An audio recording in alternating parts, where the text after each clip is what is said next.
નમસ્કાર. આજના આ રસપ્રદ વિશ્લેષણમાં સ્વાગત છે. આજે આપણે એક એવી અદ્ભુત ગુજરાતી લોકકથાની સફર કરવાના છીએ જે સાંભળવામાં તો એકદમ સરળ લાગે છે, પણ તેનો અર્થ ખરેખર બહુ જ ઊંડો છે. તો ચાલો બિલકુલ મોડું કર્યા વગર આકાશના વાદળથી લઈને એક ભવ્ય મુગટ સુધીની આ પાણીના ટીપાની રોમાંચક સફરમાં ડૂબકી લગાવીએ. જરા વિચારો, આકાશમાંથી નીચે પડવું એ તો વરસાદના દરેક ટીપા માટે એકદમ સામાન્ય વાત છે, બરાબર ને? એ તો એની નિયતિ છે. પણ જો કોઈ એક ટીપું નીચે પડવાથી જ અચાનક ડરવા લાગે તો? ભવિષ્યમાં શું થશે વિચારીને જ ગભરાવા લાગે તો શું થાય? અજ્ઞાત ભવિષ્યનો સામનો કરી રહેલા એક નાનકડા ટીપાની આ મૂંઝવણ આપણને માનવ સ્વભાવ અને જીવન જીવવાની કળા વિશે ઘણું બધું કહી જાય છે. હવે કલ્પના કરો અષાઢ મહિનાની. આકાશમાં એકદમ કાળા ડિંબાંગ વાદળો ઘોરંભાયા છે. પેલું કહેવાય છે ને કે મેઘરાજાની સવારી આવી ગઈ છે, બસ એવો જ માહોલ છે. વચ્ચે વચ્ચે સૂરજના કિરણો પણ જાણે સંતાકૂકડી રમતા હોય એમ ડોકિયા કરે છે. અને આ વાદળોમાં ભેગા થયા છે અસંખ્ય પાણીના ટીપા. ખબર છે આ ટીપા ક્યાંથી આવ્યા છે? કોઈક વિશાળ સમુદ્રમાંથી આવ્યું છે, કોઈ શાંત તળાવમાંથી, કોઈ વહેતી નદીમાંથી, તો કોઈક વળી રસ્તા પરના નાનકડા ખાબોચિયામાંથી. આખી દુનિયાનું પાણી જાણે અહીં ભેગું થઈને એક મેળો ભરીને બેઠું છે. આ મેળામાં મોટા ભાગના ટીપાઓ તો એકદમ ઉત્સાહમાં છે, જાણે કોઈ મોટા મિશન પર જવાના હોય ને એવો રોમાંચ છે એમનામાં. એમને ખબર છે કે હમણાં હવાનું દબાણ ઘટશે એટલે સીધા ધરતી પર જવાનું છે. અને એમનો ઉત્સાહ તો જુઓ, એ વાતો કરે છે કે આપણે તો ધરતીની તરસ છિપાવીશું, ખેડૂતોના પાકને લહેરાતો કરી દઈશું. પોતાના આવા મહાન અને રચનાત્મક હેતુ વિશે વિચારીને આ બધા ટીપાઓ અત્યંત ખુશ છે. એમની આ પોઝિટિવ એનર્જી ખરેખર કમાલની છે. પણ વાર્તા છે એટલે ટ્વિસ્ટ તો હોવાનો જ. આટલા બધા ઉત્સાહ વચ્ચે એક ટીપું એવું છે જે એકદમ નિરાશ છે. એને અંદરથી બહુ જ મોટો ડર સતાવી રહ્યો છે કે અરે રે, જો હું કોઈ ગંદી ગટરમાં કે નાળામાં પડી ગયો તો મારું આખું અસ્તિત્વ જ ખતમ થઈ જશે, મારું જીવન સાવ નકામું બની જશે. જુઓ, અહીં કેવો જબરજસ્ત ડર અને ભવિષ્ય માટેની નકારાત્મકતા દેખાય છે. આ બે પરિસ્થિતિઓ જોતા એકદમ સ્પષ્ટ થાય છે કે અહીં બે અલગ અલગ માનસિકતા વચ્ચેનો જંગ ચાલી રહ્યો છે. એક બાજુ એવા લોકો, મારો મતલબ છે એવા ટીપા છે જે પોતાના વર્તમાન અને આવનારા ભવિષ્યને લઈને એકદમ આશાવાદી છે, જ્યારે બીજી બાજુ ભવિષ્યમાં શું થશે એ અચોક્કસતાને લઈને ભયભીત માનસિકતા છે.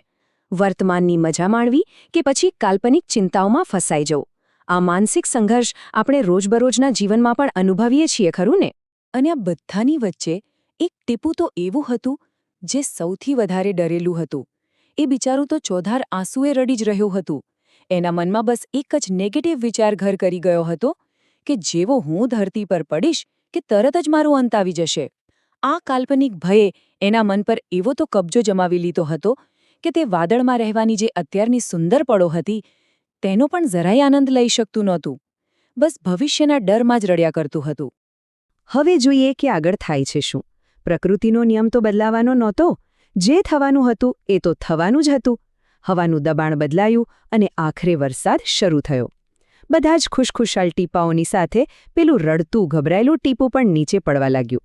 પતન શરૂ થઈ ગયું હતું અને હવે પાછા વળવાનો કોઈ જ રસ્તો ન હતો. પણ અસલી જાદુ તો હવે થાય છે. પેલો રડતું ટીપું કોઈ ગટર કે કાદવમાં પડવાને બદલે સીધું જ એક વિશાળ સમુદ્રમાં જઈને પડે છે. અને ત્યાં પડતા જ એક ખુલ્લા છીપલાની અંદર જતું રહે છે. પછી તો સમય વીતતો જાય છે અને કુદરતની એવી કોઈ અદ્ભુત કરામત થાય છે કે નાનકડું ડરેલું ટીપું ધીમે ધીમે આખું બદલાઈ જાય છે. અને જ્યારે એક દિવસ કોઈ માણસ એ છીપલાને સમુદ્રમાંથી બહાર કાઢે છે ત્યારે અંદરનું દ્રશ્ય ખરેખર ચોંકાવનારું હોય છે. એ ટીપું હવે સામાન્ય ટીપું નહોતું રહ્યું જે પોતાના અંતને લઈને રડતું હતું. તે ખતમ નથી થતું, પણ એક અત્યંત કિંમતી, તેજસ્વી અને ભવ્ય મોતીમાં ફેરવાઈ ગયું હોય છે. વિચાર કરો, ક્યાં પેલો ગટરમાં પડવાનો ડર અને ક્યાં આ ચમકતું મોતી. અને આ સફર અહીં પૂરી નથી થતી. આગળ જતાં આ જ મોતી એક મહાન રાજાના મુગટ પર જડવામાં આવે છે. મતલબ કે જેણે સૌથી ખરાબ અંતની કલ્પના કરી હતી તેને અત્યાર સુધીનો સૌથી સર્વોચ્ચ અને ભવ્ય દરજ્જો મળી ગયો. હવે જરા વિચારો, જ્યારે એ મોતી બનેલું ટીપું પોતાના ભૂતકાળને યાદ કરતું હશે ત્યારે એને શું થતું હશે? એને ચોક્કસ એ જ અહેસાસ થાય છે કે અરે રે, મેં તો વાદળમાં કેટલી નકામી ચિંતાઓ કરી, મારો ડર તો સાવ પાયા વિહોણો હતો. એને સમજાય છે કે એ ખોટા ડરના ચક્કરમાં ને ચક્કરમાં એણે પોતાના મિત્રો સાથે વાદળમાં જે મજા કરવાની હતી, જે સમય માણવાનો હતો, એ બધો જ ગુમાવી દીધો. ભવિષ્યની ચિંતાએ વર્તમાનની ખુશી પૂરેપૂરી છીનવી લીધી હતી. આ બહુ જ મોટો લાઈફ લેસન છે.